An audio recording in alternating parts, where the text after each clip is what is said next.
We read in the Bible some words which need to be translated or explained in simple terms, as in the following. Selah, which is mentioned quite often in the Psalms, as in Psalms 46 to 50. Maranatha, mentioned in 1 Corinthians 16, verse 22.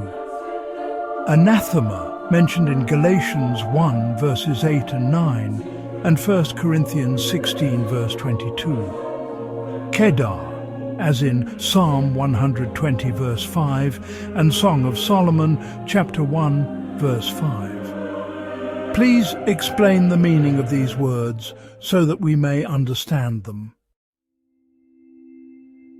Selah, it is a word that is repeated in the Psalms 71 times.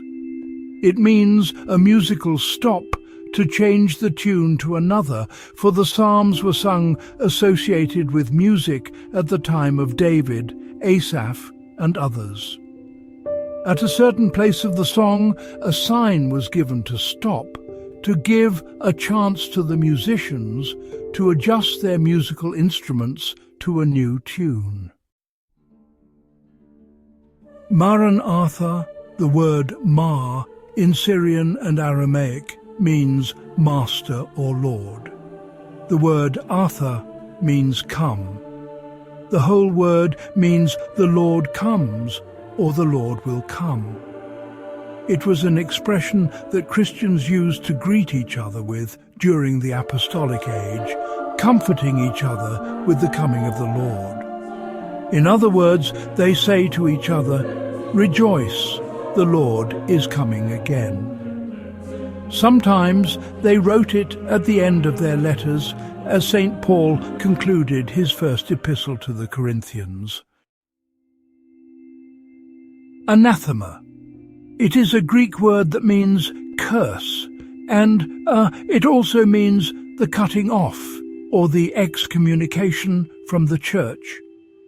As in the anathemas that were written by St. Kyrillos or Cyril, the pillar of faith, during the heresy of Nestor, upon everyone who would violate the canons of faith.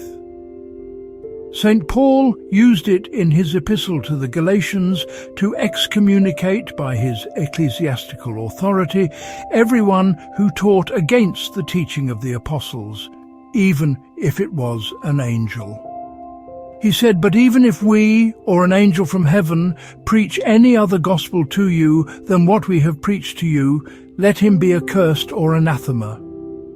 He used the same statement at the end of his first epistle to the Corinthians.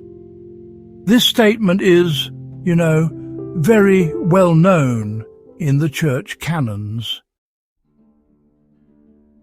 Kedar is the second son of Ishmael, the son of Hagar. The area where he lived was called after his name also. The children of Kedar lived in tents that were black in colour, or looked black because of the smoke of the fire that warmed them at night. Perhaps this is what the Virgin of the Song of Songs meant when she said, "I am dark but lovely, O daughters of Jerusalem, like the tents of Kedar." The psalmist mentioned the tents of Kedar as a sojourn country.